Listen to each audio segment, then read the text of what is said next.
Good evening, everybody. Good evening.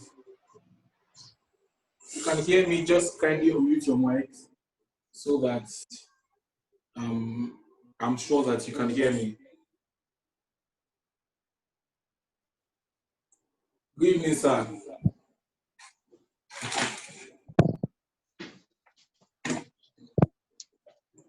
My lecturer for English. I celebrate you, sir. I don't know if you can hear me, sir.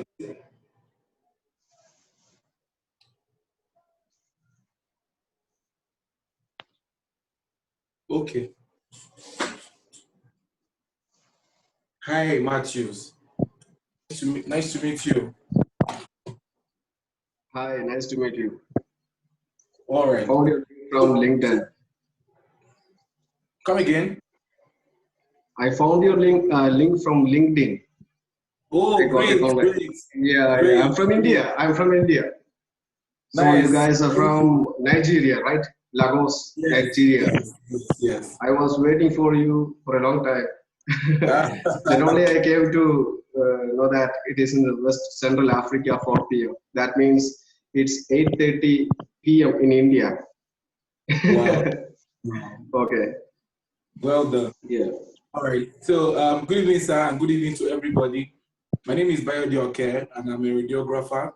I work at Marigold Hospital. And on the flip side, as also being a radiographer, I'm also, a self-acclaimed idea consultant, right, and a transformational coach. So quickly, why we are here is simply because of Young Radiographers Network, and because of over the years, we felt like there's a big generational gap between this generation and the older generation, especially in the profession radiography. And then there's a need, there's an urgent need to create a platform like this where young individuals can come together, learn what it takes to be a professional in a young way, and as well also still add value to healthcare as part of our one of the core values that represents as radiographers generally. So that's why we are here today. We are all benefiting from the platform called the Young Radiographers Network, and we hope that this meeting is a wonderful one. So quickly, I'm going to be introducing our guest today. He's no other person but Mr. Victor Ede. If you can hear me, I wouldn't mind if you can just unmute your mic and give him a round of applause. I'm going to read in his a short profile about him, but if you can hear me, just unmute your mic and please give him a round of applause. This man is a very strong man in the field of radiography. Thank you so much. You're welcome, sir. All right, so Mr. Victor is a senior radiographer. He's a lecturer at the University of Lagos, in the radiography department in University of Lagos. And Mr. Victor is he's a chief radiographer of St. Nicholas Hospital. I'm still updated, or he will correct me definitely if he comes, on to have the floor. So quickly we get to what we have to do today. Along the line, I'll be introducing some of the team members at YRN as well. And, we'll be sharing, details about YRN as this program goes on.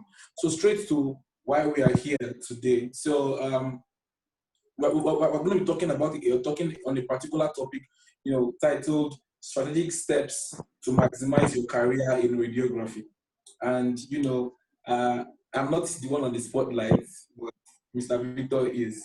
So all the questions will be directed to, to Mr. Victor. And please, if you have any question to ask or any comments to share, please just use the comment section down below or ask your question.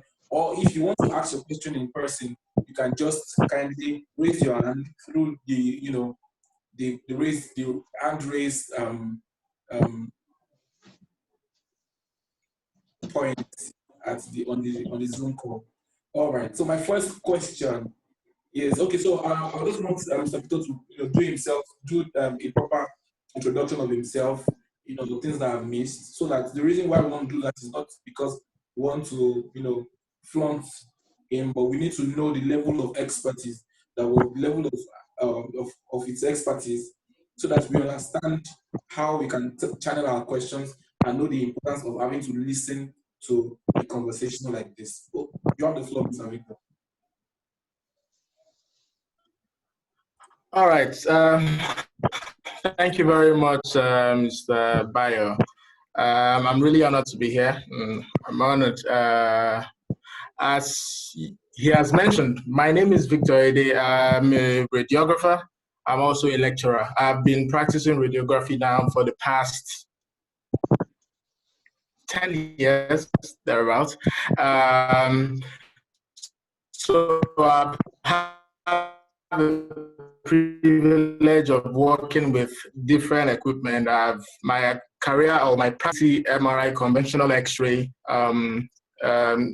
fluoroscope, everything in radiography, really. Then in 2016, I had the opportunity of joining the College of Medicine, University of Lagos, where I teach young radiographers in medical imaging and other courses as well as assigned to me. So that's essentially what I've been doing in the last 4 years. Yes. And then alongside my clinical practice. Yes. All right. Awesome. We know you, sir. We know you very well. So, no, for benefit of those who don't. So, so I said that because they need to know that we know that all what you said are very valid, very true, and there are other things that you refuse to put there because of the sake of humility and all that. But then we know you very well. All right. So my first question is simple. Yeah. The world is dynamic now. The world is going very dynamic, and in such a way that people who are going to matter are those who are ready to position themselves in a place of value. And the profession itself is growing, is fast growing.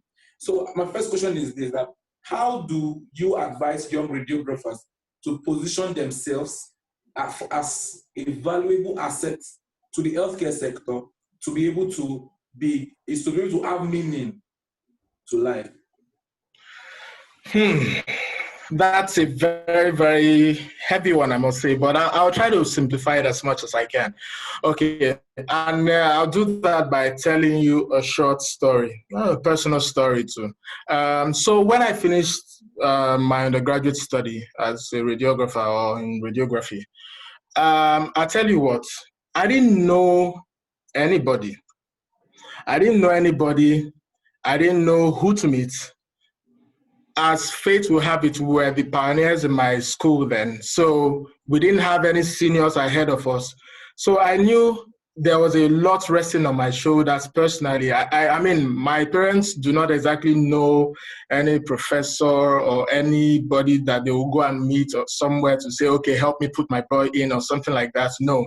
So for me, it was more or less like, look, you've got to put yourself out there. You've got to put yourself out there. So what did I do?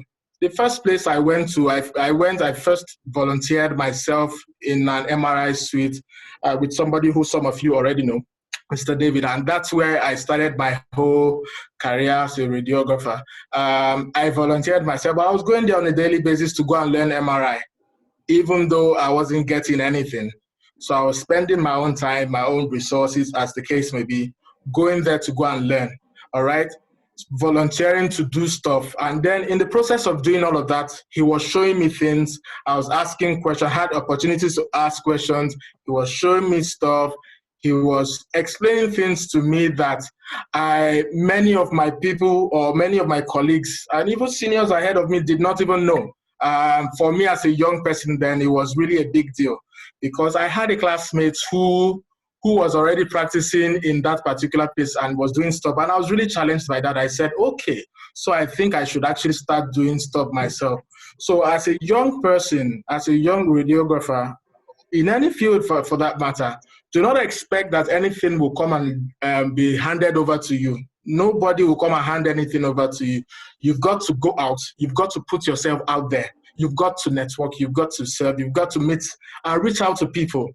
Understand that excellence in itself is something. It paves a way for you some way. But for you to be able to maximize that opportunity, you've got to put yourself out there. If people do not know about you, if people do not know about that excellent spirit that you have, then you might as well just be yesterday's news. That's the truth, and it's the reality. Nobody it's just a harsh reality. Gone are the days when you say, okay, I did well in school, therefore you've got jobs waiting for you. Not necessarily so anymore these days, more so because there are a lot of people now. So it's more competitive out there. You've got to put yourself out there. You've got to be able to make yourself stand out, do things, reach out, especially. I can't say that enough. You've got to put yourself out there. Really, you've got to put yourself out there. Wow. So that's so apt, because I've noticed, one thing I've noticed about you, one thing I learned about you while in school is your, consistency to excellence, and making sure that, you are always consistent, that we always need to be, consistent at being excellent. And the truth is that what is even standard in the world now is mediocrity. And really, what you just, and the state we are now, especially in our country, Nigeria, is that all you need is just a little push away from mediocrity to be celebrated as an excellent person. So I think that was very true. And please, if you have any question, please don't forget to put it in the comment section. While I ask I go straight to my second question. All right, just a minute. All right. So so as I said now, it's Radiography is very dynamic. And the world is also getting dynamic. And there's a lot of advancement in different countries now.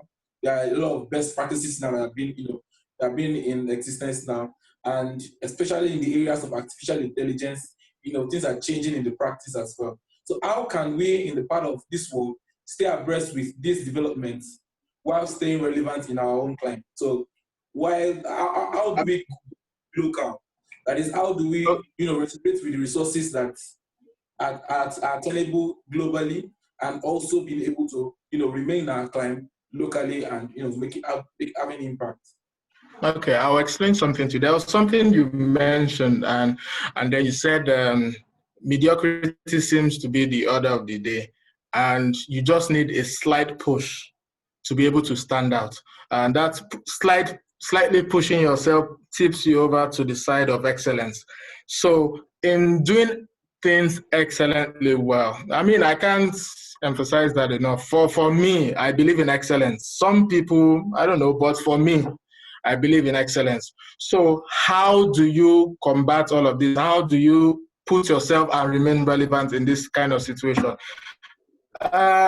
You can't take away the fact that you need to read. The importance of reading cannot be overemphasized. You need to, that's how you stay ahead of the game, truthfully speaking. That's how you stay ahead of the game. So if you're in a couple of years, some of you are going to be talking to much younger people. And in talking to much younger people, what are you going to be telling them? You're going to be telling them your experience, things that you know, things that you have practiced. And you can only know things by reading, by practice. Okay, things don't just come to you like that. You reach out, you experience things and all of that. So it's important that you stay ahead of the pack by reading ahead of the pack. Okay, that's what makes you stand out. You read things outside what your normal stuff is. For example, you just mentioned artificial intelligence. In radiography, we should actually be at the forefront of that as well, seeing that we walk around medical imaging, and artificial intelligence can play a lot of role in medical imaging, especially with data interpretation and all of that. But if you do not read, you cannot know. What you will know at best is what you have been doing maybe for the past 4 or 5 years. But to know new stuff, to learn new stuff, to be ahead of impact, you need to read. In fact, I put out a couple of things here. In reading also, you also need to now start to, I think I said that in my opening statement when I said reaching out to people. I mean, there are a lot of things happening on LinkedIn, on the internet, okay? Reach out to other professionals in other fields. Reach out to people who you are aspiring to be like, who you believe have the kind of information that you like to have, who you believe have got the kind of experience that will really help you go where you really want to go to. You have to reach out to them, because no man by himself rather will be able to stand alone and say, oh, I am a self-made person. Really, you need people. And what kind of people do you need? You need people who are doing things excellently. So you look at your field, look at this kind of person. Is he the kind of person that I would like to be like in the next 4 years, in the next 3 years?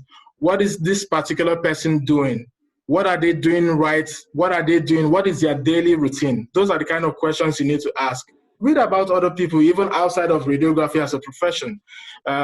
There's too much fixation around clinical radiography, but I believe there's a lot more than just clinical practice. Okay, some people need to go into different aspects of life, but radiography, I believe, is just a starting point, a launch pad into anything that you want to do, really.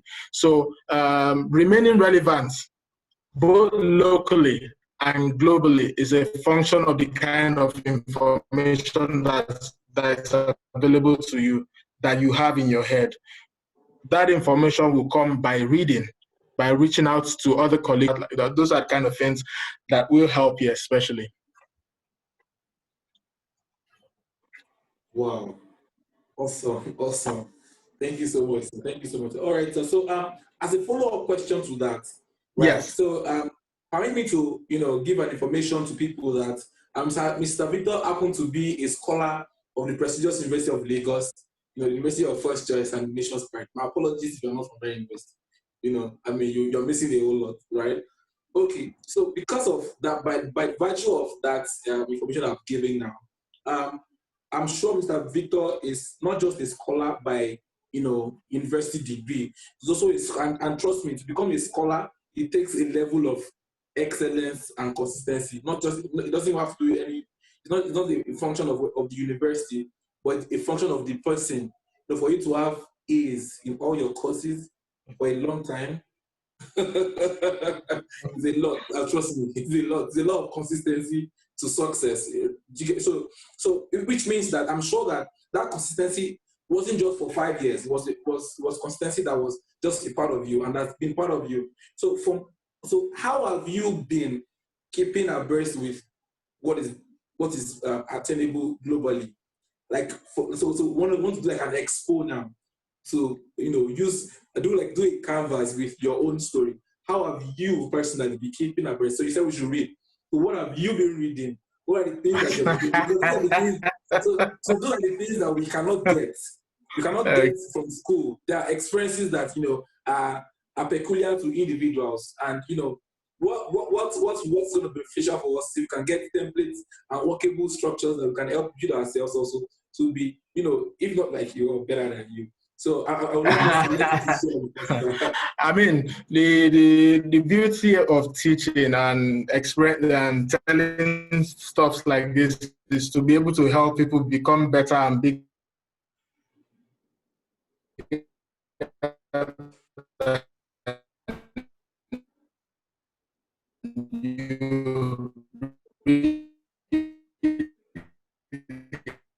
Wow, is this my network?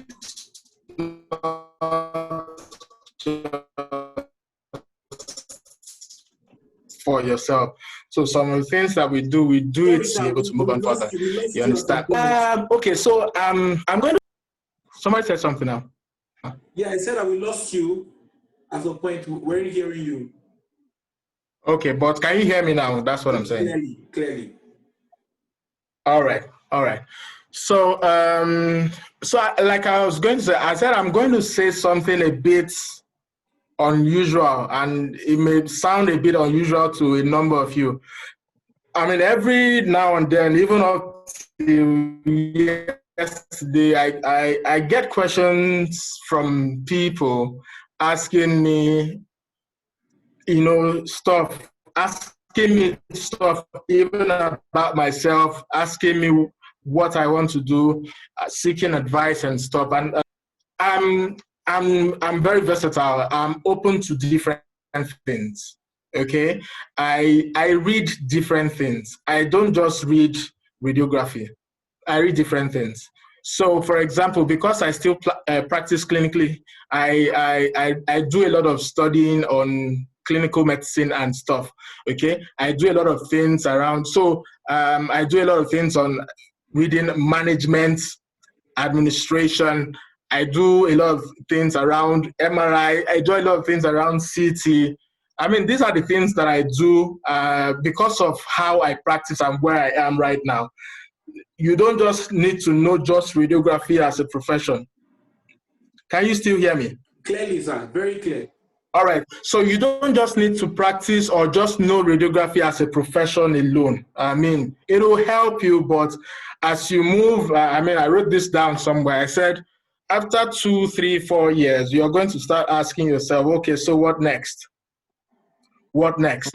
In order to always be ahead, like I always say that stuff. I mean, in order to always be, not getting to the point where you start asking yourself that question, you will start driving yourself forward and start asking questions even before you get to that point of satiety and saying, okay, I'm finding this a little boring. Okay, what can I do extra? What can I do extra? What next can I do?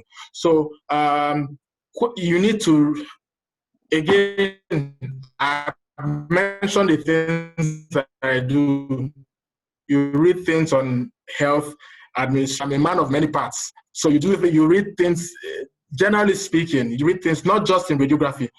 Clinical radiography, we still read stuff. We still try to familiarize ourselves with some new things that may be coming out and all that. Some new practices. For example, in CT, there are things that you may be practicing that you may need to adjust because times have changed. People no longer do those kind of things. But those are the kind of things you need to keep abreast of. Okay, you read things about the journal,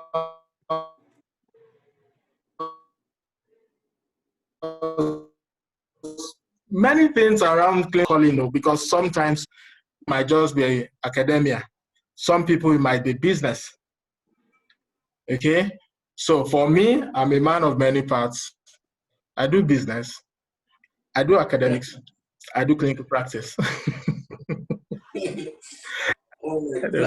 mean, that's lovely. I mean, and it's also, it's also inspiring, so that, we all know that one of the things that make radiography itself credible is the fact that we have members who are, versatile in different spheres, and then it gives us this sense of, respect and credibility. Now, speaking of credibility, the healthcare space is a very large space.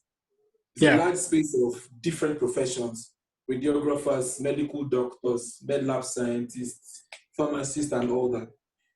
So what have you done to keep yourself, ahead, like put yourself on the upper edge? Because there's something that we battle a lot, which is acceptance, right? Every healthcare professional battle acceptance in the healthcare space. Any healthcare professional is not a doctor, but battle acceptance in the healthcare space. So how do you remain relevant in the healthcare space, in the clinical world? Not academic now, not career-wise, but in the clinical space. How have you been able to walk tall and keep that, respect and that, I don't know if you get my question. I get you. Don't worry. Don't worry. Let me answer that. I understand what you're saying. Let me answer that. So, relevance in clinical sector. Truthfully speaking, I may sound like a broken record, but it's just what it is. Excellence, you cannot take that away. So I'll explain something. The reason some people look down on other professions is because they believe that the people who are in that other profession are not as intelligent. They are not as brilliant. Okay? And so how do you counter that kind of narrative or that kind of stereotypical labeling, okay? It's by exuding excellence. That's just what it is, okay? So when they come to your department, for example, and then they're talking about some study that has been done, maybe since you are the ex-coward, talking with fear, talking with timidity, you're not sure, you have just done something like I usually tell people at the office, I tell them, look, I hate working like a robot. Okay, what's a robot? They said we should do it this way, therefore I do it that way. You can't question things. I mean, I allow people to be able to question things. Please throw your questions. It's in questioning things and asking questions that you're able to understand things better. There, you are not cramming anything. You know it because you understand what is behind it. So people need to come to live that practice of acting like a robot in the department and using your head, using it. I mean, God has blessed you with it. Use it, okay? So when people are conversing or having a conversation in the clinical setting about certain things, especially in your field, be the one that they can always come to because they know you have something to say. Mm. And how will they come to you? Because you too have invested time and resources in yourself, in self-development. Self-development doesn't just happen. It is a conscious effort. You will sit down and study. You will sit down and ask questions. Okay, it doesn't just happen by accident. It is a conscious effort. So people will come naturally or gravitate naturally towards something that they think is good. It's just the way it is. So when they come to your department, they ask questions and then you are answering. The next time they will look for you again to ask questions again. So, when you are not, they say, go to that man that knows that thing. That's how. So I encourage everyone, really, if you really want to stand out and stop all that stereotyping that people do about the profession, really, the only way is just to put yourself out there and be excellent at what you do. That's for radiography. That's one. Then the second one, because you work within a team, which is the healthcare sector, like you mentioned, don't just know radiography, know other parts too, so that you can also be able to contribute to other conversations that might be happening in other departments, in other units. That's how you are now becoming noticed and all of that. Because if it's everything you know is just radiography, you have boxed yourself into a corner. Radiography is a platform. It shouldn't be what will just keep you into a corner. You are a member of the healthcare team. All right? You're a member of the healthcare team. Therefore, you should be able to also make meaningful conversations about other things. So therefore, you don't just know radiography alone. You know other things too happening in that hospital or in that environment. Wow, amazing! And I'm sure people are, are taking notes. And one of the reasons why I like, this session is the fact that it's coming from a place of experience and not just, not just, a facade that people cannot relate with. And and I'm sure people are really taking, notes of this. So I'll be back to this, to this question for more follow-up questions. But because of time, I'm going to, You like this question? I like it a lot because it has to do with positioning. I believe so much in the fact that we as professionals need to do better in the way we position ourselves in the healthcare space. We need to do way better because sometimes you just see. Okay, sorry, I didn't mention this. Sorry, Bayo, I didn't mention this. One of the things that I told myself when I was starting out, I mean, I saw some people and I said, this is how I want to be dressing to work. I mean, you can't overemphasize the importance of looking good, dressing well to work, okay?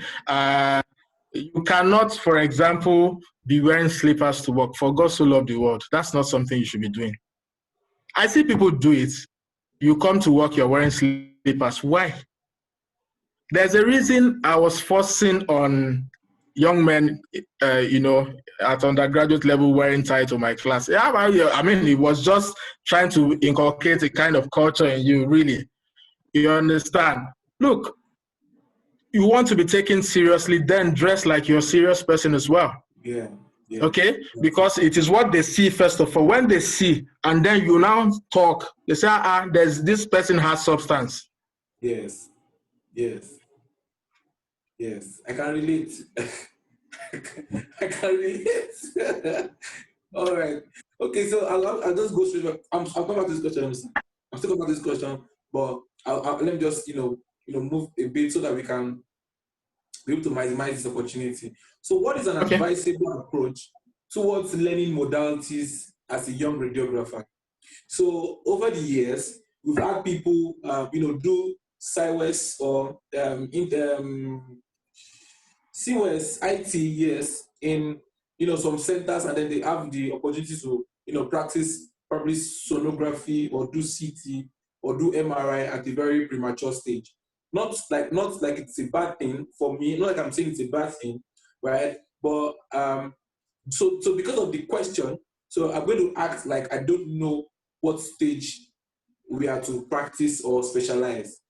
Right, so probably a young radiographer probably at 300 level was able to got exposed to a center who have MRI, CTs, or ultrasound, and then you're exposed to these modalities, and at so because of the consistency in what you do and what is acceptable in Nigeria, as it were, in terms of how people practice CT, MRI, and all that. So, and over time, because of that exposure at a very early stage, people tend to forget about taking certifications or doing proper trainings on that specialty. So, what do you think is the gold standard towards learning modalities and being an expert at it? So I'm going to ask the question in an optional way, right? So do you think that it is good? It's a good thing for the experience from the lower stage, or do you think certificates can cut it out? Like getting all the certifications that are technically with RRBN, you think all of that can cut it out, or what do you think is the gold standard towards specialty in Nigeria? All right. So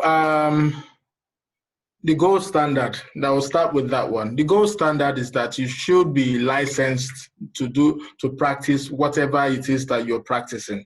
So if you're not licensed to do it, you're you're actually doing quackery. Okay, that's the truth. I mean, there's no other way to paint it. If you haven't got the license and then you're practicing, you are part of the people endangering you are doing quackery, no matter how you try to paint it. Okay, so ideally, what you should be doing from your third year to your final year, even just after, is what you call shadowing. Learning, looking at people and all of that, asking questions and what have you. Maybe getting assisted, positioning and all that. Those are the kind of things that you should be doing at that level.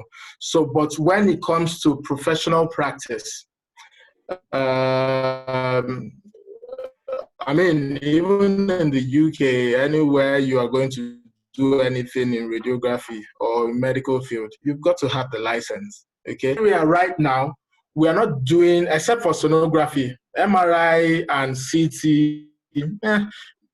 they don't really have a separate license for them. But for sonography, maybe you need to have some training and certification for that one before you're certified as a sonographer and then a radiographer, as the case may be.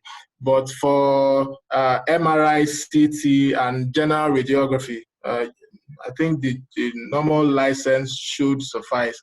I say. I don't know if that answers your question. Yes. I mean, it was meant to be from your view, because we have different people with different school of thoughts that decide the licensing or the certifications from the board is probably not enough training for someone to practice, to probably be a CT specialist or an MRI specialist. Or okay, so yeah, okay, sir. Okay. So to answer that, let me put it to you this way. When you finish your training as a radiographer, like you've got your BSc in radiography or whatever degree you've got at undergraduate level, It doesn't mean you know how to do CT or MRI. It doesn't mean you know, you probably have the theoretical knowledge. Okay? Probably I say because, I mean, it's not everybody that will have the same kind of theoretical knowledge, but you probably have theoretical knowledge of all those things. But you need to also add to that experience, working experience. And how do you get that kind of working experience? Okay, it's just that things are a bit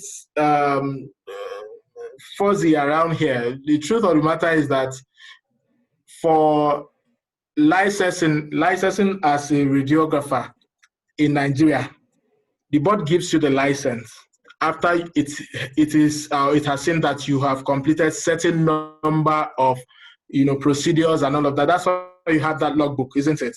Now in that logbook, Yes, you are supposed to record everything that you have done under training. It is on the basis of that you are given a license or you get the license. Now, if you don't have that kind of experience, then you may not get the license. So what the board expects you to do after your certification, whether PGD ultrasound or MRI, as the case may be, is to now push yourself further to start learning. So in that learning, people, I think, usually like things to come to them. So they might be in a center, for example, that does not have MRI, and they've gone to do some certification in MRI, and then they just sit down there. You just have the certificate. The certificate just means you've got some theoretical backing to what is supposed to be your practical knowledge. But if you sit down in your office that doesn't have MRI and you're not practicing, you just have a certificate that doesn't mean anything. That's the truth. So when the time comes to show forth what you know, you are then found wanting, but you have a certificate. It's just like somebody, you might even have a first class in anything, but if you haven't practiced, you haven't done anything, you haven't put yourself out there, you haven't done anything, you are just there. Your certificate is just there. So people need to go outside of their comfort zone. A lot of the times it's just people trying to remain within their comfort zone of, oh, we don't have MRI here. Oh, they don't allow us to do scans here. Oh, and all that. Look, my friend, you have invested money in getting this extra certification. Why not just make use of it? Make good use of it by going out there. Okay, your center doesn't.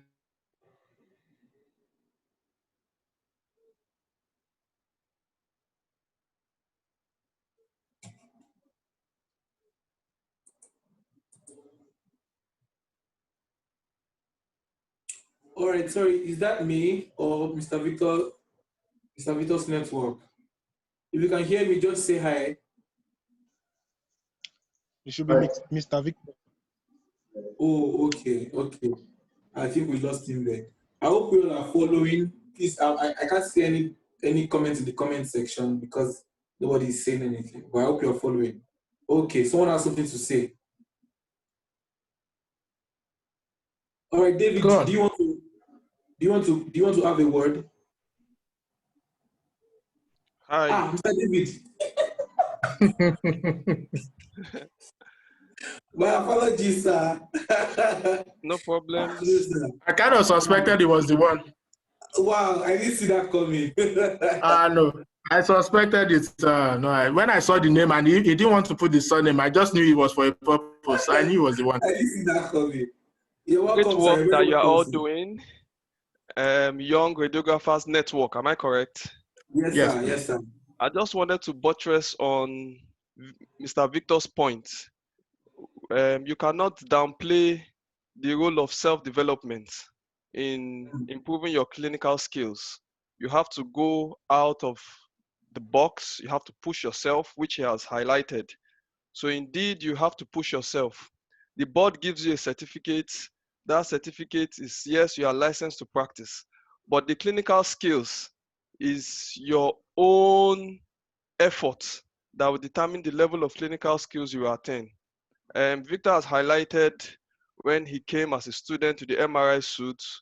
MRI, sometimes people take it as a postgraduate, maybe in Nigeria. Yes, but as an undergraduate was already an excellent MRI radiographer. There are a couple of people who were already excellent MRI radiographers as undergraduates by their 5th year. So by the time they are coming out, by the time they are getting their postgraduate certificate in MRI, they are already excellent MRI radiographers. That's based on his personal efforts, based on pushing himself further, based on attaining more skills. Yeah, it might not be at your doorstep. It might not be in the center where you're working. You have to go out of your center, where you work, to learn that skill. Take out time to learn it. So the summary is, yes, he has said it. You need to push yourself. You need to push yourself. Not all radiographers that graduate are excellent radiographers. Yes, they have the license to practice, but they are not excellent. What makes one radiographer clinically more excellent than the other is the effort he has put into his clinical knowledge and the skills he has attained. Remember, radiography is an art, is a science. So you need the art, you need the science. The art is using your hand, getting good images, getting quality information, getting quality diagnosis out of the anatomy you're getting. The science is, of course, marrying clinical and science out of it. So you need to marry the two and you need to push yourself out. Thank you. Wow. That's from the throne of knowledge, yeah, of Mr. David. That's Mr. David. Mr. David is a renowned radiographer. He's a senior radiographer. And what I learned, about what he just said is that it's an art. Radiography is an art, and it's also a science, and it's something that we need to always remember. I asked the question because a couple of us or a couple of people feel that certifications are always enough, but trust me, it's usually not. Although it's very important as well, it's very important to have the certificate, but it's very good to also have the clinical knowledge, just as has been said. So someone said, okay, I'm going to ask this question later. Okay, so a follow-up question on this, I like follow-up questions, right, so that we can get everything into a proper perspective, is that, so do we now advise that a radiographer can practice all modalities? Like one singular radiographer can, possibly practice MRI, CT, X-ray, and probably ultrasound.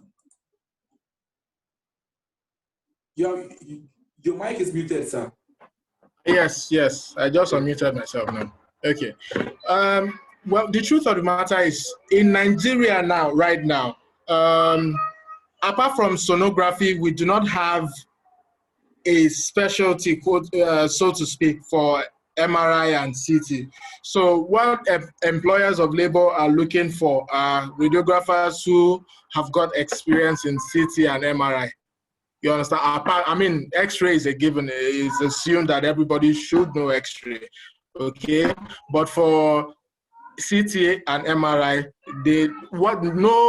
at least to the best of my knowledge right now, I don't think any employer of labor in radiology would employ you because you are a CT specialist, except the exceptions to the rule. Okay, maybe these equipment vendors, maybe like the G's and then the Siemens and Co., who may want to have application specialists in CT or in MRI. Yes, they can have all of that. In some other equipment vendors, one application person can be for both CT and for MRI. But generally speaking, as per the practice in Nigeria today, it might change tomorrow. But as we speak today, it's just sonography that you need, okay, to actually have that certification extra. But CT, MRI, X-ray, no, not really. So a radiographer can actually do all of that. In fact, it even helps you to beat some bit of your competition if you have got that CT and MRI experience, because a lot of the times when centers are opening up like that, they want a radiographer who can do both CT and MRI apart from X-rays. I think it's just an added advantage for that person. All right. So it's fine for for us to know have knowledge of different modalities. Yes, it's actually good. All right. Okay. My next question. Okay.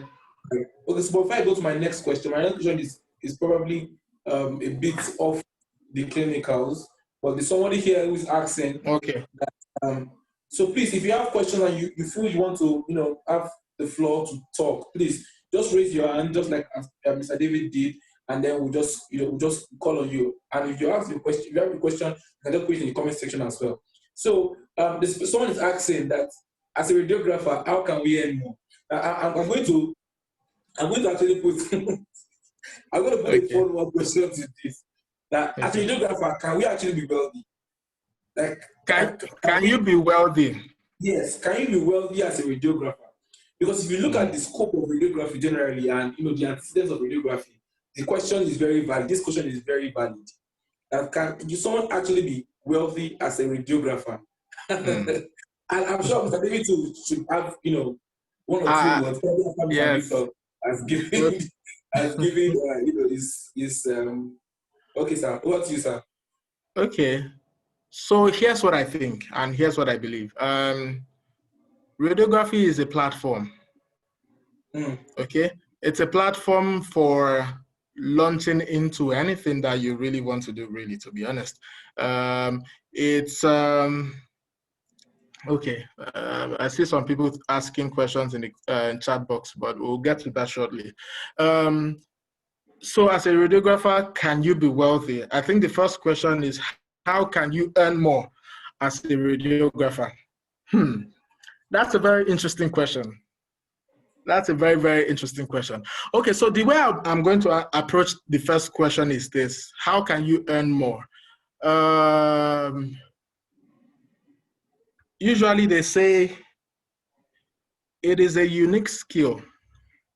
It is a unique skill that puts an extra value on you. So if you have something that nobody else has, people will be looking for you. How can you earn more as a radiography? I think I had said it before, and then Mr. David even said the same thing too. Okay, that look, if you want to earn more, you've got to focus a lot on self-development. I mean, I can't say that enough, to be honest. Self-development. Do not think that, for example, because that's another mistake that people make, and it can be frustrating for people. Okay, if you think that because you have spent 10 years in a particular position or 15 years in a particular position, therefore you are entitled to earn more. Maybe in civil service, yes, but in private sector, it doesn't necessarily work that way. Your earning capacity is tied to your productivity level. That's the truth. So how productive are you? What is your value? What's the value that you're bringing to the table? What extra thing are you bringing to the table? What extra thing are you contributing towards the success of a particular organization? What extra thing can people really depend on you to say you've got the expertise of doing that kind of thing? So all of that will come from self-development. Self-development either by virtue of maybe the kind of courses that you've attended. And I didn't take extra. So sorry, sir. No problem. It happens.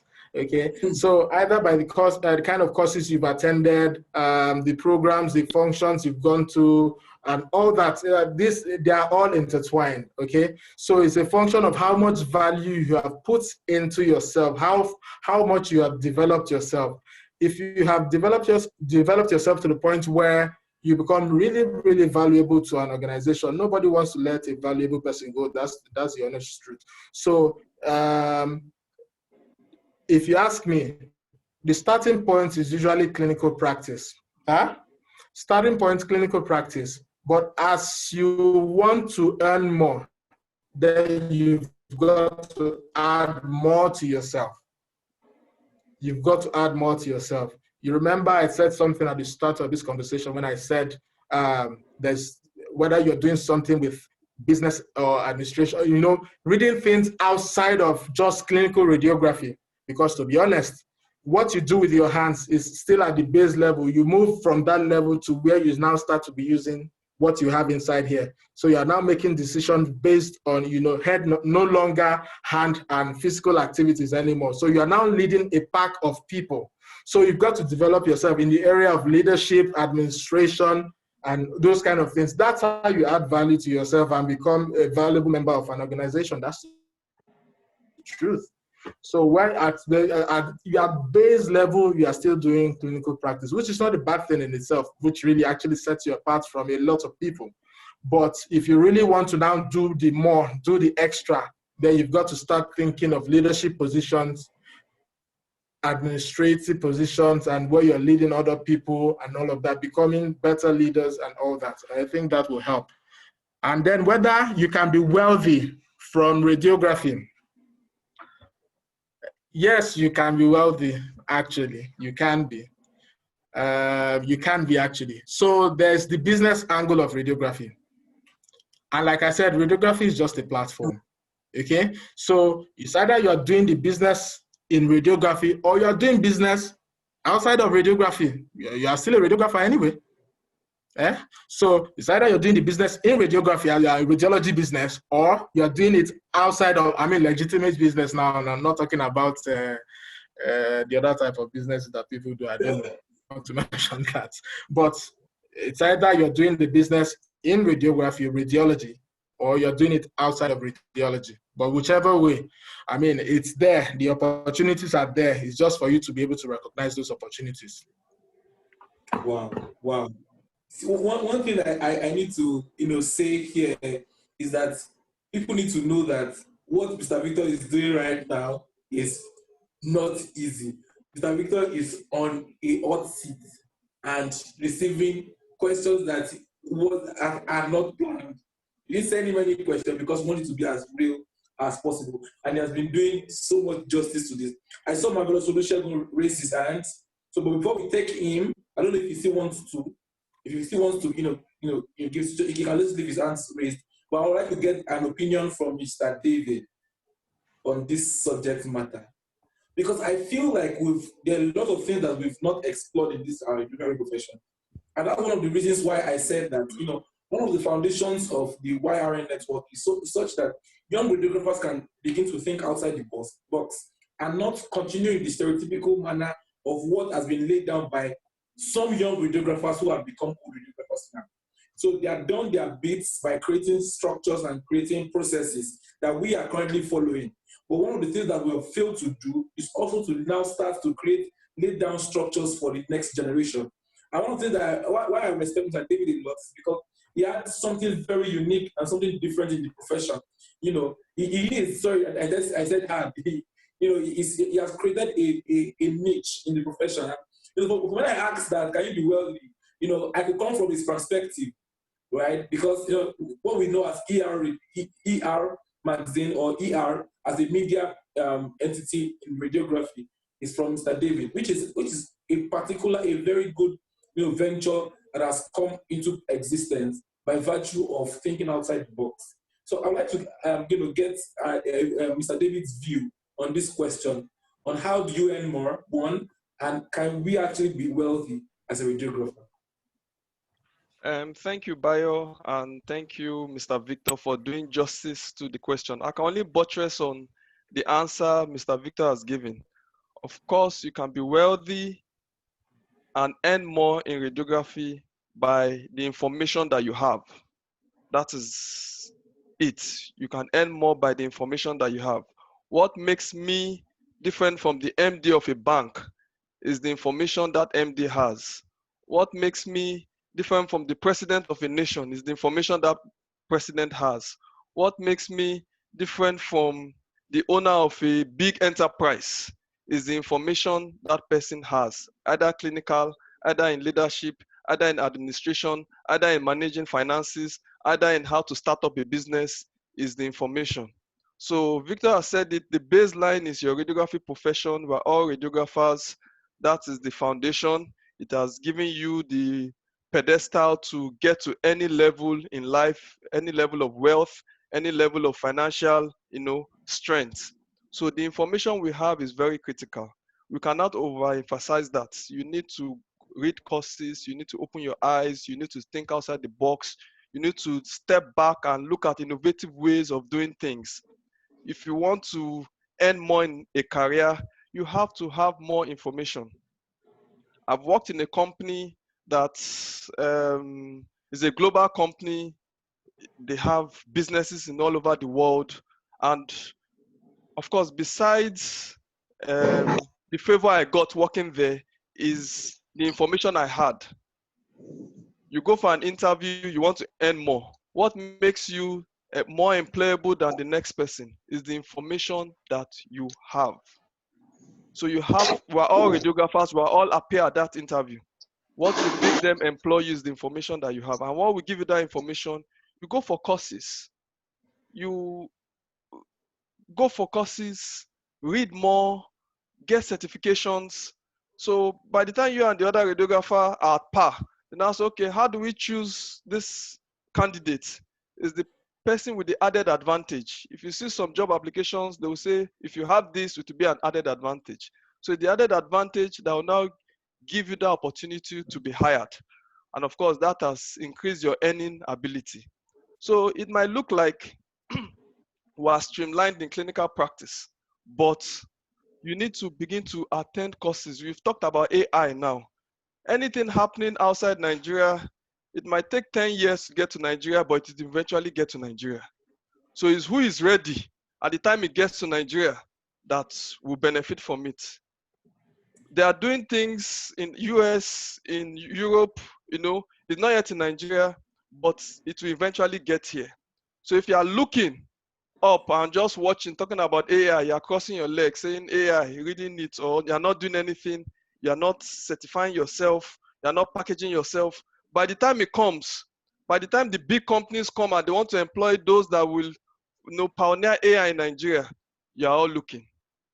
So how do you earn more? And they're ready to pay you any amount. So you need to begin to look at what the international community is doing. We might be slow in updating ourselves in terms of technology, but it will eventually get here. Remember the time of, I'm sure Victor can attest, the MRI he was talking about is a low field MRI. Yes, that was in 2004, long ago, 2000 and, yes, low field.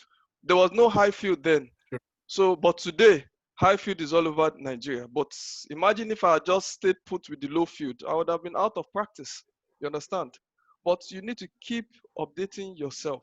So your level of information determines how wealthy you will become. And we keep learning. We keep learning. We keep learning. You don't stop. The MDs of the bank are not stopping. The politicians are not stopping. The directors of owners of companies are not stopping. So who are we to stop? So we just need to position ourselves with all the muscle that we have towards keep learning, and that will give you the edge. That will give you the positioning in terms of wealth, in terms of higher earnings. Wow. Thank you so much, sir. One thing I've got that I got from what you said now is that opportunity meets preparedness. When opportunity meets preparedness, value is inevitable. It means that when you are ready for an opportunity, that's only when you can you be a person of value. Thank you so much, sir. Thank you so much.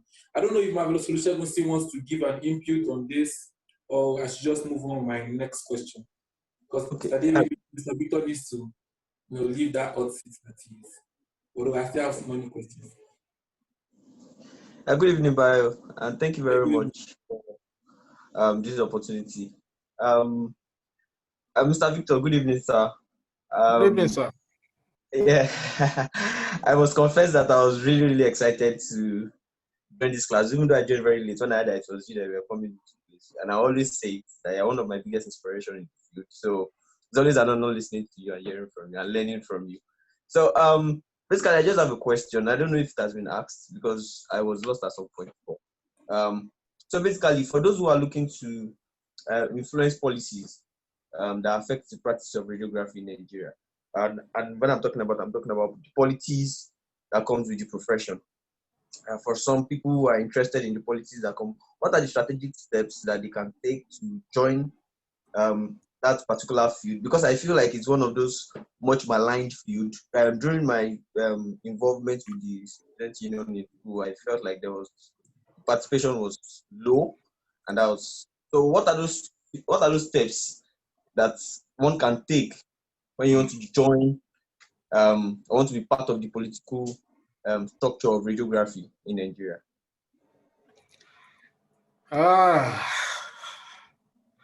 Okay. All right. So I'll try to answer this as simply as I can. In terms of influencing the policies around the practice of radiography in Nigeria, and first thing, you have to be a member of a body. Okay, it's from becoming the member of that body that you can then move on to other things. Okay, so you've got to be a member of, for example, the Association of Radiographers of Nigeria. Okay, join there, attend the meetings regularly, and then when opportunities come for vying for positions, put yourself out there. But before you do that, you must have done some bits of service, you must have served people, you must have networked, you must have made yourself known out there. Okay, and then you start to put yourself for political positions in such bodies. Okay, that is just one angle. The other angle as well is to join parties outside of radiography that can make you run for political office in the country. So you can be a member of the Senate, for example. You can be a senator, you can be a House of Rep member. And there they promulgate laws and, create acts and all of that. And you can be someone who can sponsor a bill that can, change the face of radiography, So those are steps that you need to take, but you've just got to be a member of a particular body. Okay, so if it's joining the ARN, you join the ARN. If it's joining a political party, you join the political party, so that when you need to talk, you are talking, from a position where you can actually influence and change things, like a senator, for example, or a House of Rep member, for example. You understand? So those kind of things don't just come to you. You must have done your service, you must have been out there for a while, and then people will come to you to say, look, we think you can actually make an impact here, so come join us. That kind of thing. Thank you very much, sir. Yes. Thank you so much, sir. Yes, sir. All right. All right. So so to my next question, I hope nobody have there are no more questions around okay, someone has a question. I think it's still clinical. Yes. It's still clinical. It's so just talking about, it's saying, can more knowledge be thrown on radiotherapy? Because we don't hear it often in this climate. That's true. Even the radiotherapy see themselves as higher radiographers, not radiographers like everybody. So I think it's very valid. Okay, yeah, I agree. And the reason is not far-fetched.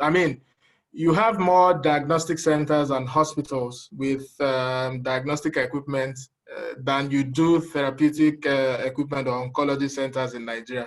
So naturally, you have more people in that line. And naturally, where there are more people, that's what naturally people will talk about more. So apologies to people who are in radiotherapy or who might be intending to enter or go into radiotherapy. Please, radiotherapy is a very, very, sometimes I think it was, can I remember now? I think Mr. Dave can back me up on this. Sometime last year, a particular state in the Southwest here where they were looking for therapy radiographers or therapeutic radiographers, as some people will call them. And people were not even available to take up those positions. Okay, people were not even available to take up those positions. And it's a very unique field. Not too many people know about it. Probably because there are not too many centers for people to actually go practice those kind of things, okay? So maybe that's why, I don't know. I think that's probably it. But for anyone who wants to go into therapy radiography, therapeutic radiography, you've got to look at the centers where you have machines that do, or where you have those kind of practice, okay? And then you start to reach out to people there. For all you know, they might even be looking for you. That's the truth, because not too many people are going into that field. So they might be looking for you as well. It's a very, very, very unique practice in radiography, and not too many people go into it. But it's something that people can actually explore. And I think it's going to be financially rewarding, because the competition in that particular field is not much, unlike diagnostic radiography where you have plenty people. Yeah. And the RRBN has a postgraduate course on radiotherapy, so the person can get registered and do a course in radiotherapy. Of course, you can also volunteer as a therapy radiographer in any of these centers, even if they don't have space. So it will be a good opportunity for you to increase your skill and know what radiotherapy is all about. All right, thank you, sir. So, JMC, please, it's not really about whether we hear it or not. They are special breeds. So, try to, do what, have been said here, like volunteer, get your certification from Arabian as well. Not everybody can be, excellent. Where there's excellence, you don't talk about it. So, just, do the extra stuff and, hit it right there. All right.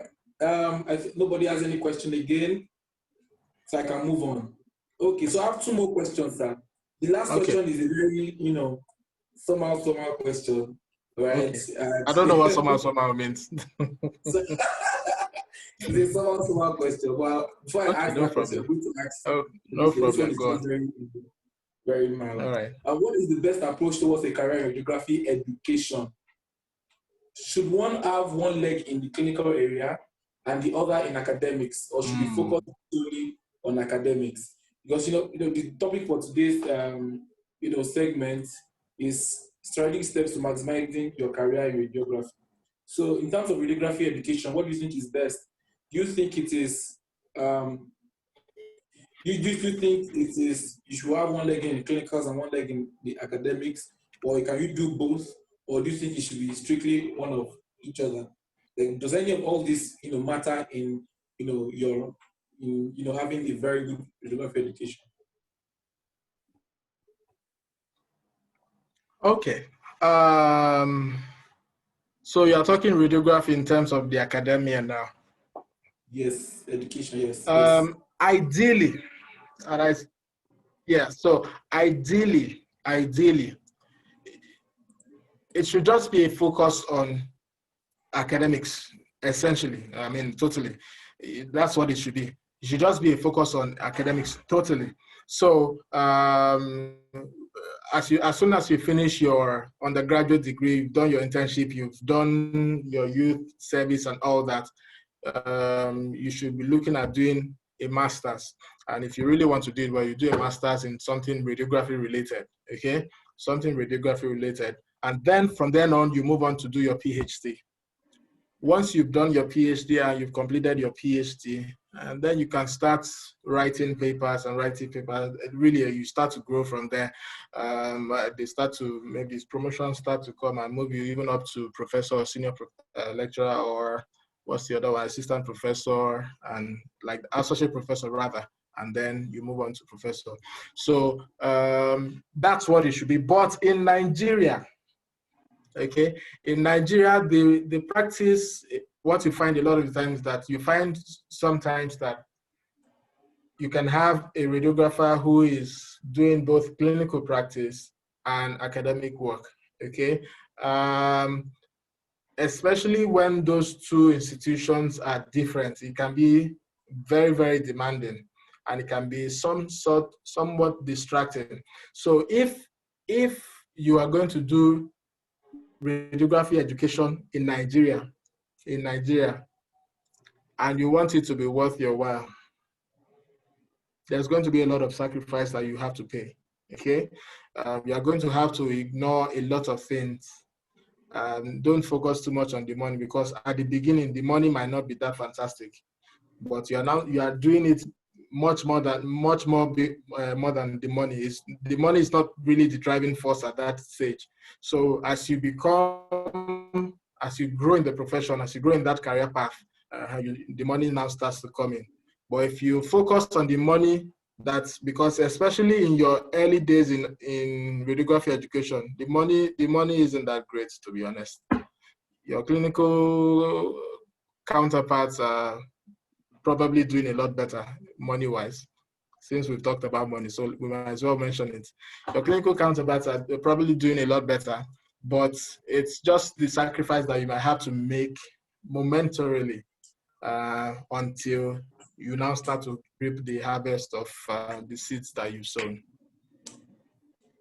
All right, sir. So a follow-up question to that will be that do you see a future in like somewhat like a model residency program in clinical practice? So in terms of radiography education generally now, do you see a residency program coming up? Do you see a program where radiographers will have to, specialize and now have quality where radiographers practice education? Now, but if you look at international best practice, over the years, looking at countries that has, flourished, that has, been in existence for a while, that has not really happened. So it's looking like, if something's going to happen in Nigeria, you have been seeing it in already developing countries or developed countries that, sorry, I beg your pardon, some countries that have already been practicing this radiography and have probably seen a roadmap in that aspect. But do you see a residency program, a structured clinical program for radiographers?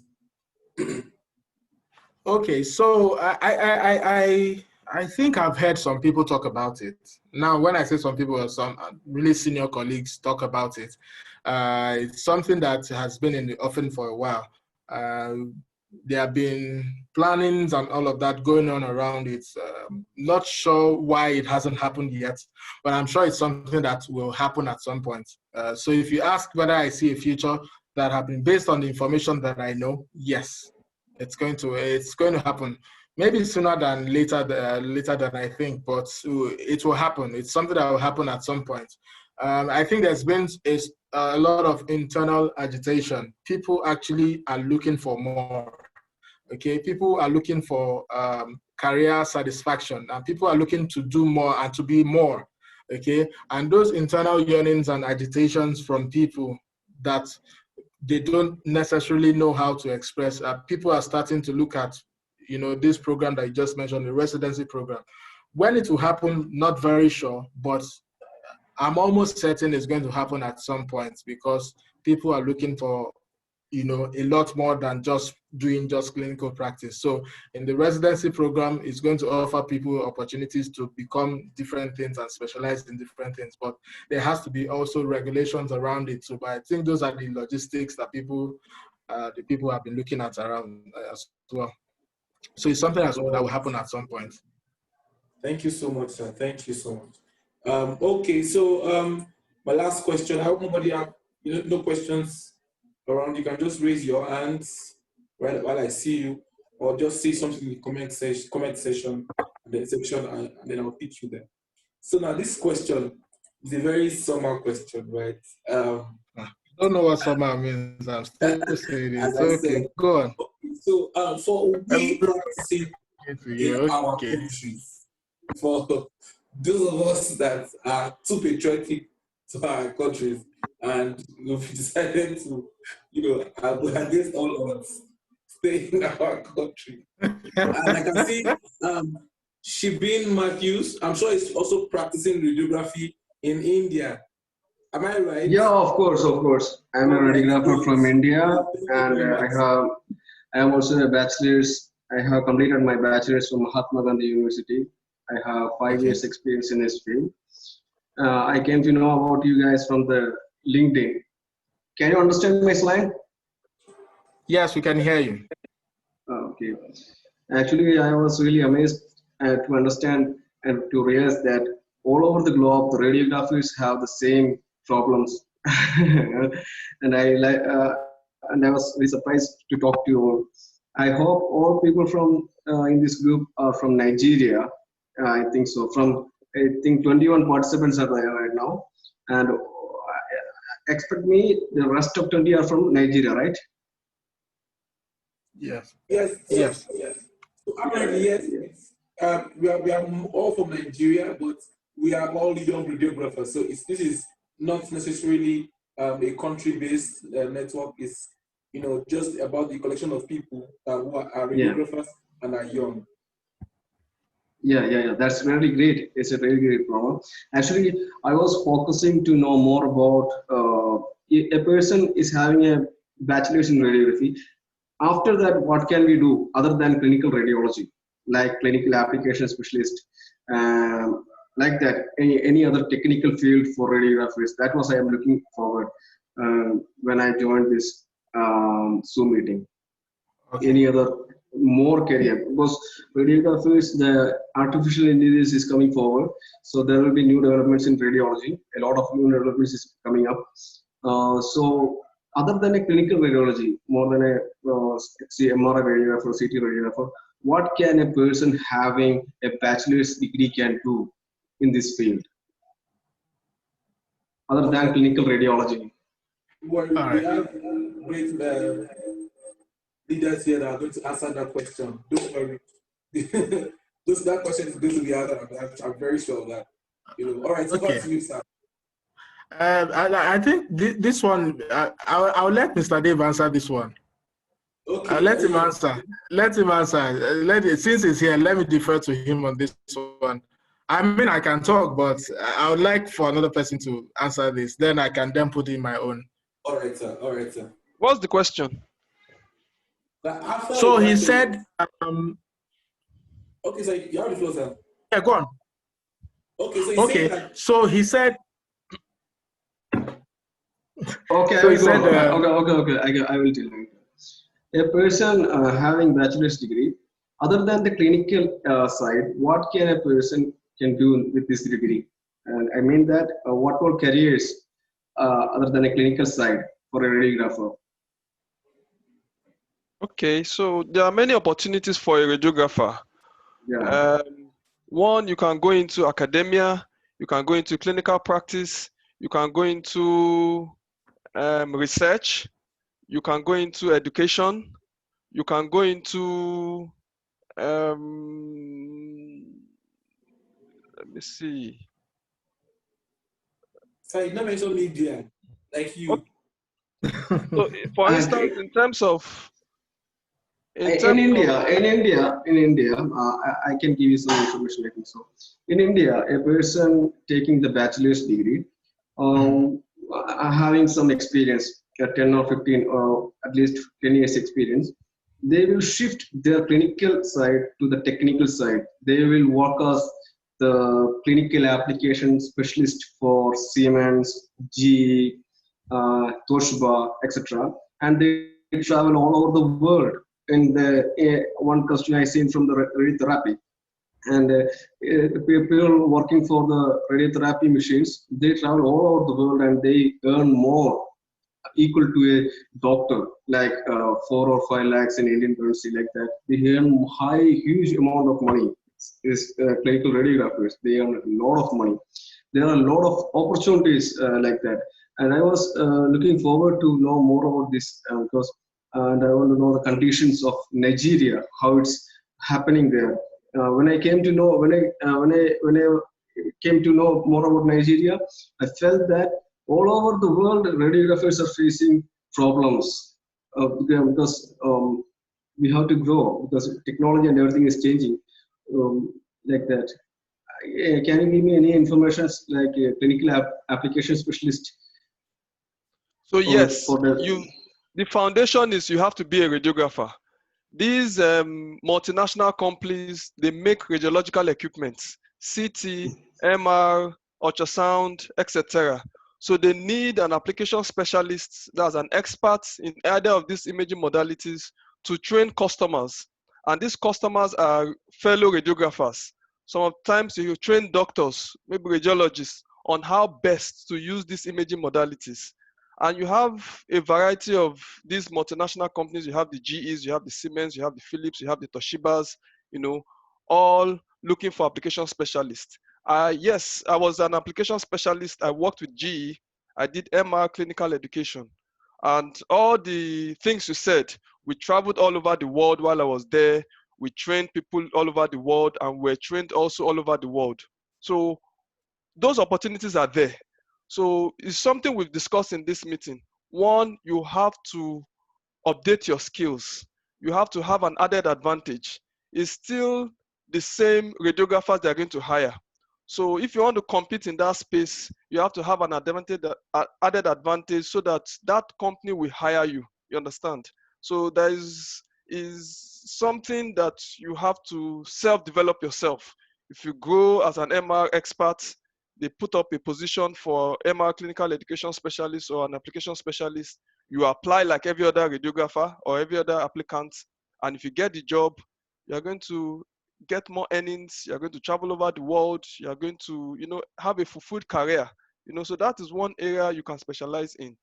And it's a job that will come out. You apply if you have the skills, if you have the ability. And remember, they're not just looking at clinical skills. They are looking at other skills too. You have to be people oriented. You have to be able to make presentations. You have to be able to talk to people in different cultures. You have to be able to train people at different levels, doctors, even very young radiographers who are just starting to know this imaging modality. So you have to have all those skills. So it's not just about having to do an MR in a clinical setting. So you have to have a good quality, a multitasking quality that will help you and give you the job. Would that help? Yeah.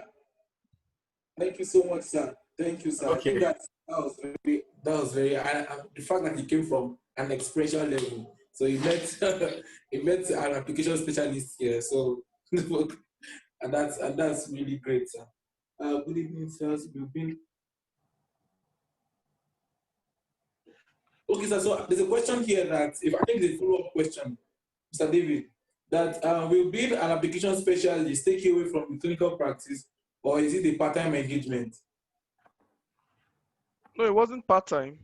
It was a full-time assignment. So I was doing the job full-time. I think it's a personal question. So it was a full-time engagement, yes. Okay. So I mean, to add to that, to be honest,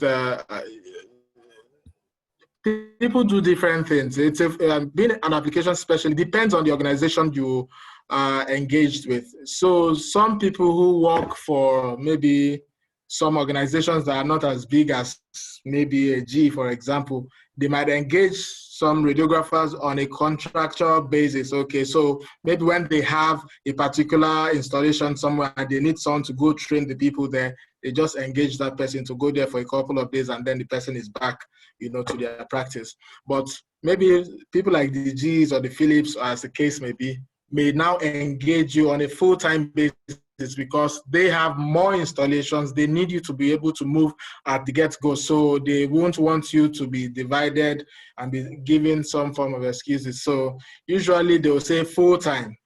So you now have to know how to manage your own time and your own space with them. Wow. Thank you so much. I'm so some people are just hearing application specialist for the first time. I'm so sure that... No, it was actually good that Mr. Shibin actually mentioned it. Yeah. It was actually good. That's to let you know that. Yes, sir. That's to let you know that, to be honest, it's not just clinical radiography that you can focus on, because I usually tell people before you get to that point, because after 2, 3, 4, 5 years, you start to ask yourself, okay, so what next excites you again that will make you feel, okay, I need to be doing something extra. So before you get to that point, you need to start planning yourself to know, okay, what should I be doing next? What should I be doing next? How should I be applying myself? What extra thing should I add to myself? What extra thing? For example, Mr. Dave mentioned some of the skills that you need to have. So beyond just knowing clinical radiography as a practice, there are other things that you need to add to your skill, okay? You have to be people-oriented. You have to understand people's temperament, for example, be able to carry everybody along, be a fantastic team player. Those kind of things are added skills that help you, be a fantastic communicator. You know how to communicate well your thoughts and all of that in a way that people can understand you. So not just that you just come there, you sit down, you just press mouse, and then you tell them you're done. No, let people be able to understand what you're doing as well. You're able to carry out and pass out that information. Those are skills. I mean, you must also have presentation skills as well. Those are skills that you need to develop. So it's beyond just knowing how to position for CT or MR, for example, or be able to know whatever protocol. But you also need to add these other things that I said. Those are the things that make you have some form of uniqueness, okay? Make you stand out from the competition because believe you me, you are not just the only one thinking about this. I mean, there are how many of us here now? I'm sure if there's something that comes up, maybe a G is, there's an opening somewhere for application specialists, maybe for X-ray or CT. A lot of people might want to apply. So what stands you out? Why should they take you over the next person? So those extra skills are the things that will help you to stand out, really. Thank you so much, sir. So as I was saying that, this is going to be new, something new to a lot of people here, especially, if you're a student here. So it's not just, you need to know that where the excellent people are, the information is not for everybody. Excellent information is not for everybody. Mediocrity is what is for everybody, but excellent information they are not for everybody. So you need to know that you need to position yourself in a way that you have access to all this information. And to position yourself means networking. This is a large network. This network is a network already for you to have an added advantage to yourself, and make sure you can have the best use of this opportunity. I just knew I needed to say that, because I'm sure action specialist now is something, you're finding, also biomedical engineers also, active in the place of, application specialists and all that. And you just heard now that Mr. David was application specialist. For those of you who didn't know that. All right. So I can see that. So before I ask my last question, I can see that because it's just one more question I have, and then we're done for today. So I can see this is not your name. I'm saying Techno POP2 Power. I'm sorry. I know that's not your name. So I want to unmute your mic and introduce yourself. Let's know you, and then you can ask your question or give your feedback. Your mic is muted. You want to unmute it.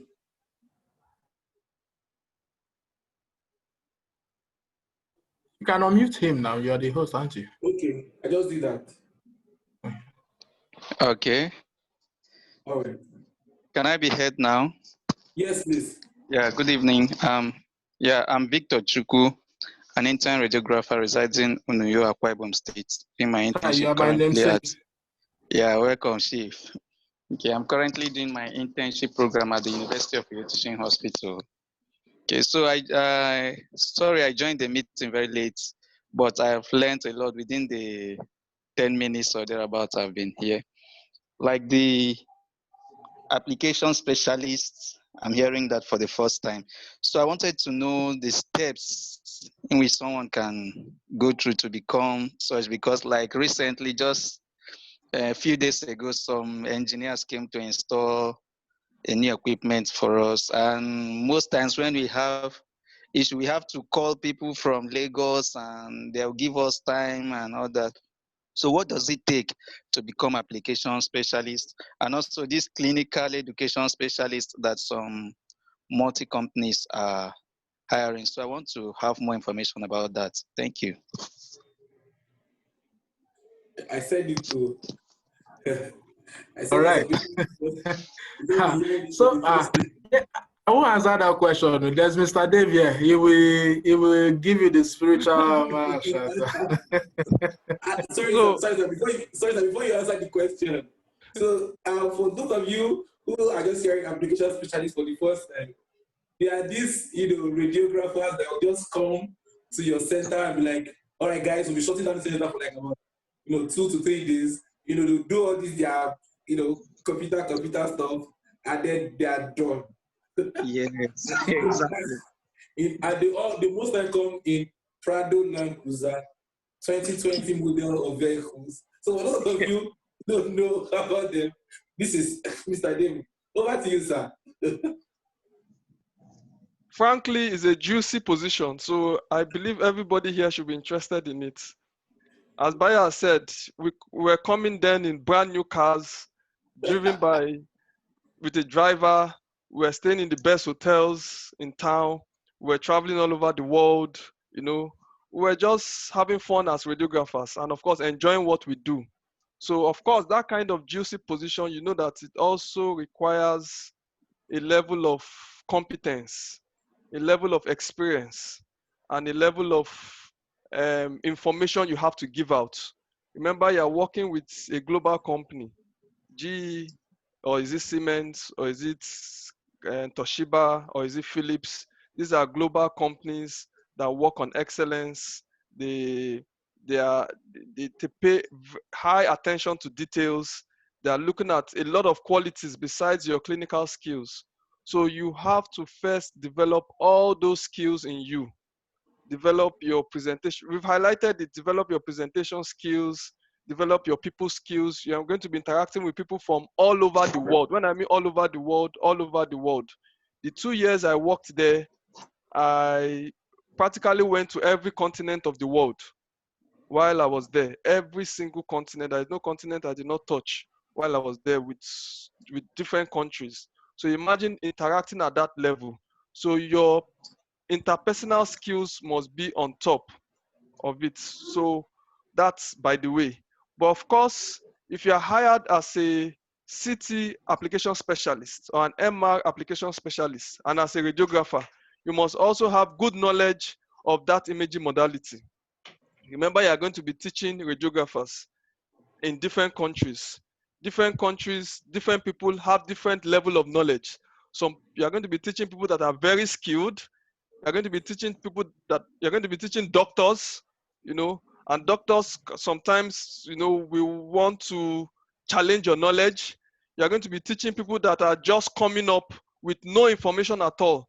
So you have to have high skill in that imaging modality and high knowledge in that imaging modality. And you have to be able to transfer that knowledge, ability to transfer that knowledge. So these are skills that you must portray.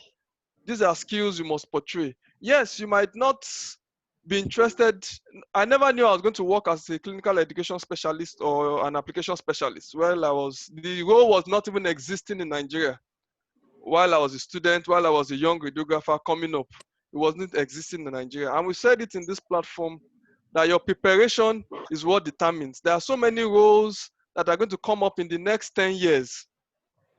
If you are not ready for that role, when it comes up, you are going to be pushed out. You are not going to be part of the blessing that will come in those roles. So I was developing myself. Victor has told you his story. He came earlier. I worked in the MR suit. I was teaching undergraduate radiography students then how best to use the MR. Personally, I was just teaching them. Every information I gave out at that time was everything I knew. If I didn't give you any information, it's because I did not know it. So I gave, and students that were dedicated learned, you know, Victor can testify, they learned the integrity of being an expert MR radiographer. So I already developed my teaching skills even without knowing that I will one day teach this same imaging modality. You understand? And I did postgraduate courses in these areas. You know, I was interested. I did additional reading. So when the opportunity came, of course, you are being interviewed about 7 stages. So if they don't catch you in one stage, they will catch you in the next stage. If they don't catch you in one stage, they will catch you in the next stage. So imagine that level of interviewing from different parts of the world, you know. So you must be on top of your game in terms of information and in terms of all these qualities we've highlighted. That's just the summary. And of course, when the opportunity comes out, you apply for it. Don't disqualify yourself, but you must be developing yourself. The opportunity might not be showing today. As I said, your jobs that are available 10 years might not be there today. So it's your preparation that makes you, you know, qualified for those jobs. You're an intern, you might be saying AI, artificial intelligence, does it relate to me? What do I need to know about it? But imagine yourself developing, you have interest in it, you develop yourself in it, read about it. I'm just giving that as an example. Expand your knowledge, get certificates. Yes, there are so many online certificates that are free. Get certificates on it, and if you can highlight some of these portals where you can get online certificates. I know one, Coursera. I don't know if you guys know it. They have a lot of courses all over the world that are free. I'm sure there will be so much information on AI there. So you can get those certificates, and when the opportunity comes, you apply. It might be just that singular free certificate that you have that will give you the added advantage over the next person. So that is the kind of preparation we should position ourselves for as young radiographers. Thank you. All Wow. right, thank you very much. Amazing. Amazing. Thank you so Sorry, much, sir. let me say something. All right, sir. My guy has mentioned my name, so let me corroborate the story. I don't really talk about it a lot of times, but since he has said it, I may as well just come out clean then. So when I finished, Mr. Dave was one of the people that I saw and I was like, oh, this person is different. And so I went to him. So I'm saying this because, we are talking to young radiographers. We are talking to people who sort of young in the profession. Some are at internship level, some are at student level. You need to identify, a mentor. Identify someone who you aspire to be like, whose footsteps you've seen and you think this person is actually going in the right direction. So when I went to MR Suite those days, after I just finished, I saw him teaching, and that was what impacted my own life. And here I am talking to you guys. I saw him teaching. He taught me how to set lines. IV cannulations, I learned from him. He taught me MRI that I do today. And from then, what I just saw from him, in no time, you heard him say he was teaching undergraduate students. In no time, I too started teaching undergraduate students in that MRI suite. So it was something that I picked on as well, okay? And it was something because I enjoyed teaching a lot. I enjoyed talking to people. It was something that I picked on and I started talking to people. So I started talking to people. In fact, till tomorrow, if you call me to set a line for somebody for intravenous cannulation, whatever, I will do it because I learned that skill from him. He gave me that opportunity. So as you two avail yourselves of the opportunity, going out of your comfort zone to actually meet and reach out to people, okay? It may not necessarily, I think I said this at the beginning of the conversation, it may not necessarily be in your center. It may be outside of your center. Put yourself through some form of inconvenience to be able to get what you want. You are preparing yourself not just for now, it's for tomorrow. Because the now will disappear in no time. Tomorrow, you do not know. Opportunities will keep coming. Like he told you, when he got that job, there was no role like that. He wasn't even doing all those training and stuff because he was preparing for a role in application specialist or something like that. No, he was doing that because he was part of developing himself as well. So you too, adopt that method or that plan of self-development, inculcate it. It becomes part of you, where you know that you are adding something extra to yourself every time to help you stand out from the rest. Wow, thank you so much, sir. Thank you, sir. So, I'm just going to, add to that, we actually are, young, and we are at the path where we are carving a niche for ourselves. And, in that light, one thing I'm going to say in addition to that is that we should always, position ourselves out there. For instance, we're talking about AI now. I'm not seeing anybody like, Mr. David that back then who is, always talking about maybe an AI, or maybe if you have interest in AI, it's not just for you to learn it. If you are learning it, you have to show people that you are learning it. It should appear in your posts. It should appear in your, if you have, social media pages, it should appear in your posts. People should know that you are doing something on AI, so that, because our profession is a virgin profession. It's a profession whereby when opportunities come, they start looking for people who are, who are key players in that specialty, and they start placing calls. Before it gets online as a job application, calls have been placed. And, but based on the fact that you have been, out there talking about it. Tell people about your experiences while you're taking your courses, the courses, as Mr. David has said. Show people that you are doing something in that line, in that direction. Then you see that when the opportunities come, you'll be one of the first persons that will be called for such opportunities. And trust me, opportunity in radiography is limitless. There are a lot of things in radiography to be explored, and it just takes us thinking outside the box. So we bring to my last question, my last and final question to Mr. Victor, that okay, now for those of us who are in Nigeria, have decided to stay in Nigeria, do you think that we should all be thinking on traveling for greener pastures? Because that's the other one to do. That's like the most lucrative thing to do right now in Nigeria. I'm also on my ACPC license. So, and I know Mr. David took give, I don't like the fact that Mr. David has tasted practically everything. So you will also be able to buttress this point. I just feel this question is going to bless a lot of people who are here, especially those who are in Nigeria. Those of us who are waiting for coursework from Department of Radiography to send it to UK. Do you think that that is the best specialty for us? Because that looks like a specialty now. As people are specializing in CT, I'm just specialist. Some of us are specializing in traveling abroad too. So I really would love your opinion on this. I'm sure other people are also in this corner. Okay.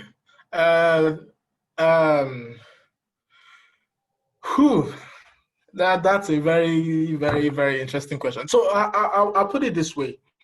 Not everybody will travel out. That's the truth, though. You understand? Not everybody will travel out. Some may choose to stay back. Some will choose to travel out. Now, in traveling out, one of the things that people are yet to see, I was talking to a couple of people last week or 2 weeks ago, and I said something. I said, the reason you, Bio, can think of traveling or doing HCPC is because you have seen people do it. True? True. Good. Very true.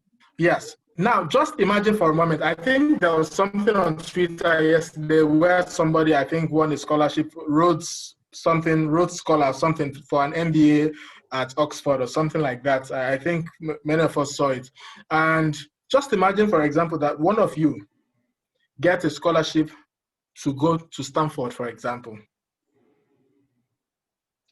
This HCPC idea, you throw it to the dustbin and run to Stanford. True or false? True. Very true. Now, what I'm trying to say in essence is this. Opportunities abound, okay? You traveling to the UK is just one of them. But I don't want people to be so fixated on the idea that it has to be a particular. The truth of the matter is that it doesn't have to be that way, okay? There are billionaires in Nigeria. There are people who are also successful outside of Nigeria.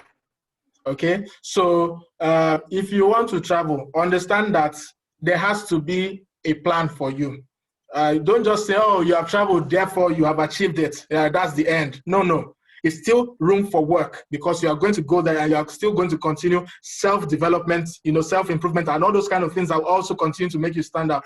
Also understand that being in an environment like that will also make you work doubly hard.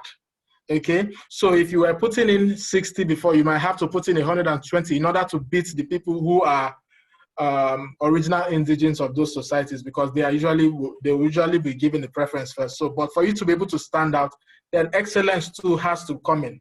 Excellence has to continue.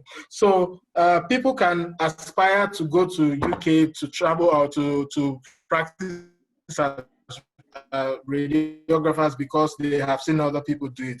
So people also need to start to explore other opportunities in education too. So maybe doing something in a very top school outside of Nigeria too, or outside of your own locality too.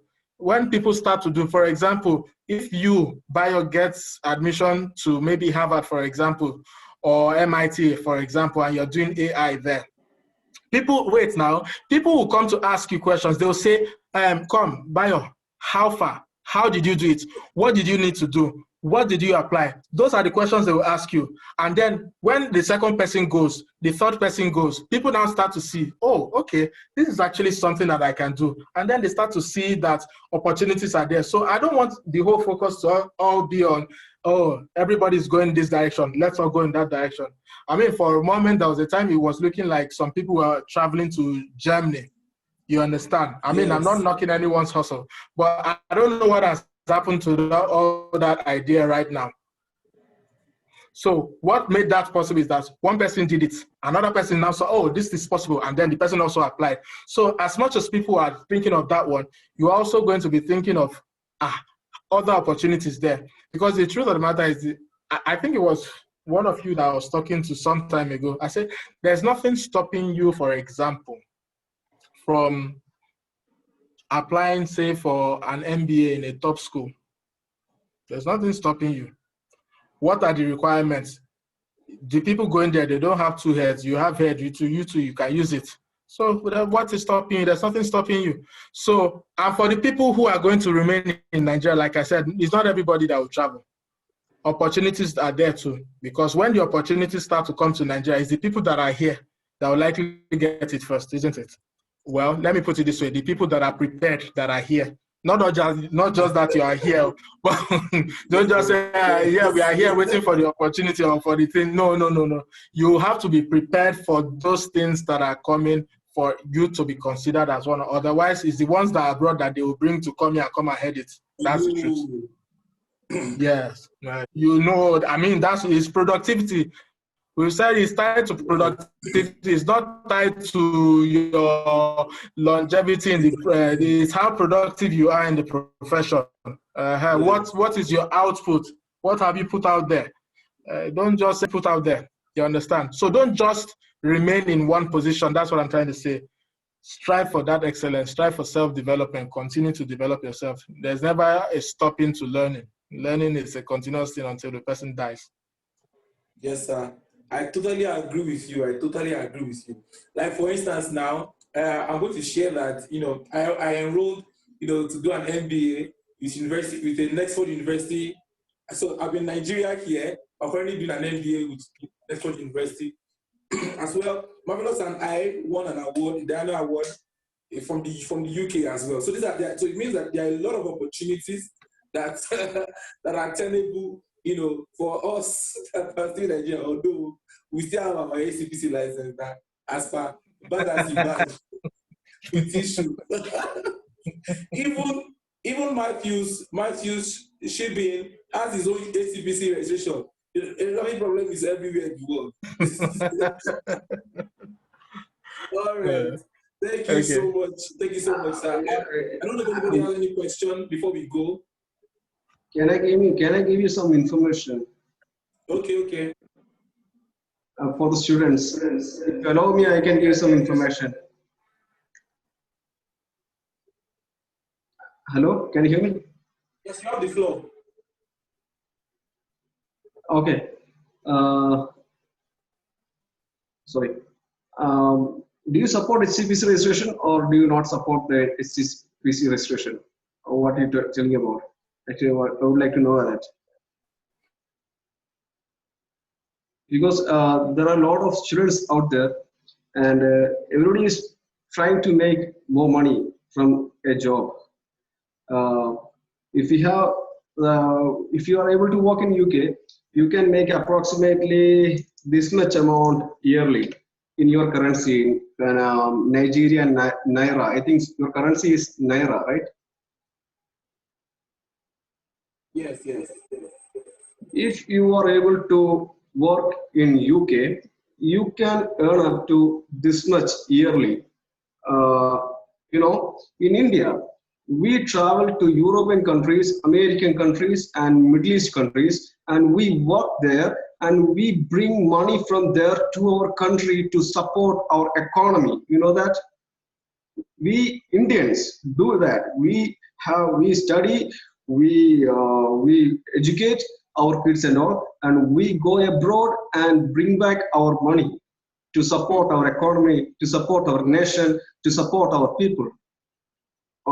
I am just telling to the kids out there, why can't you do for your Nigeria?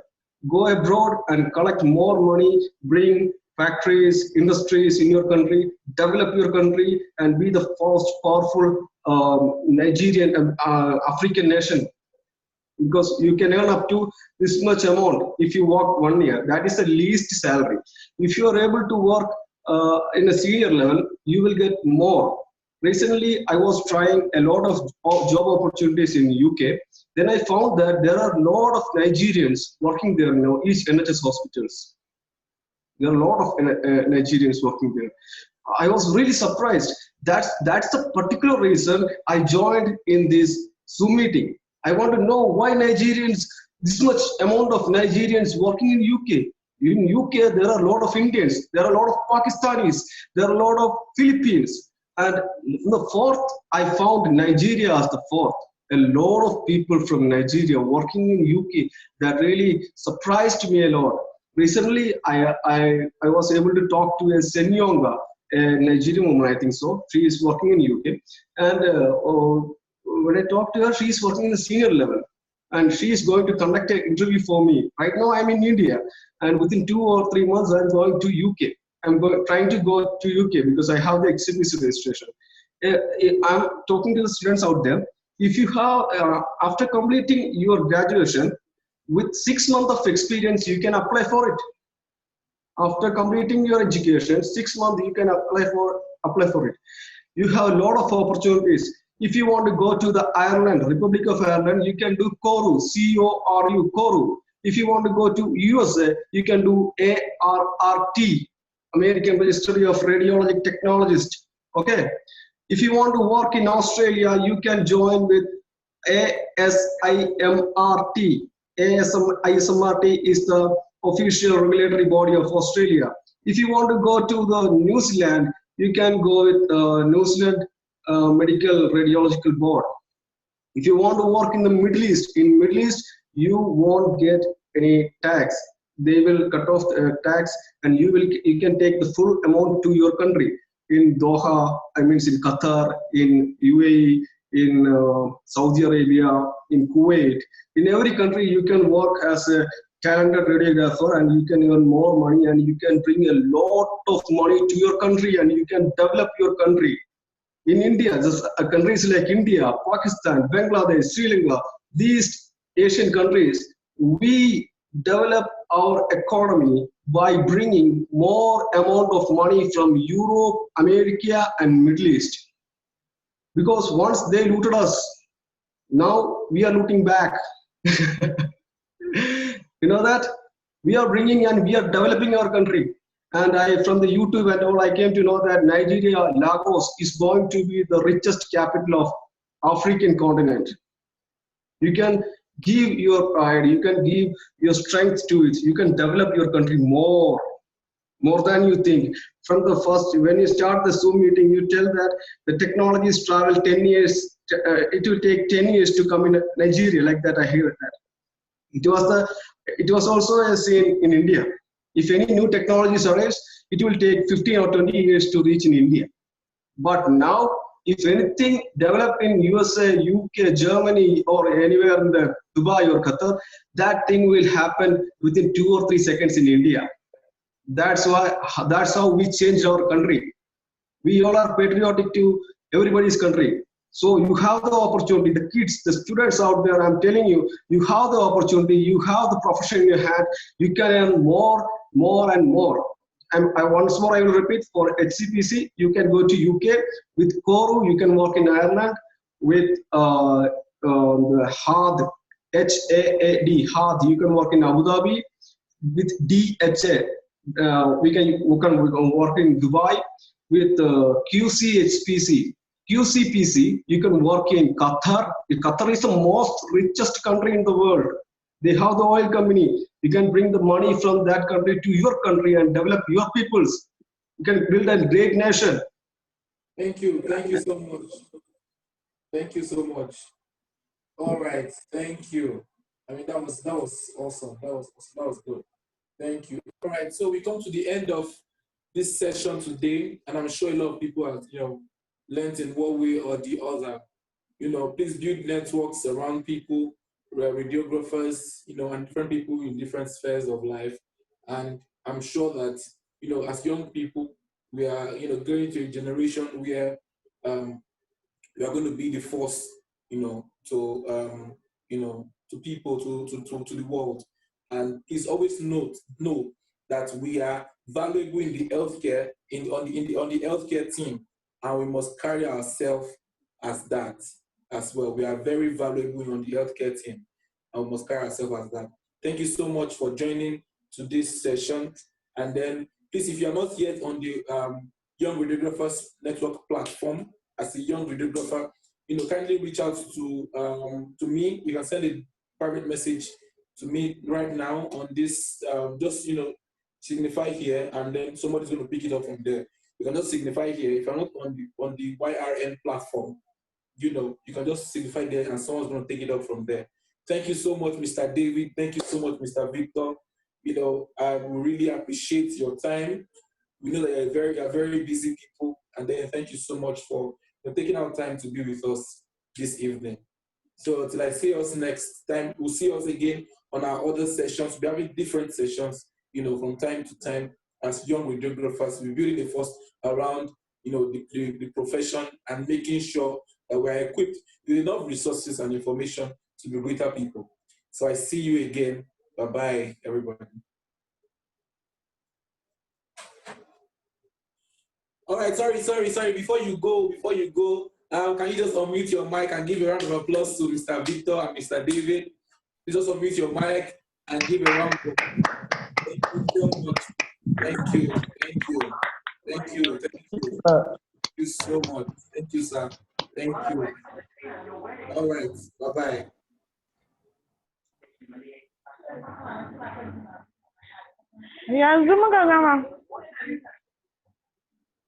Wow.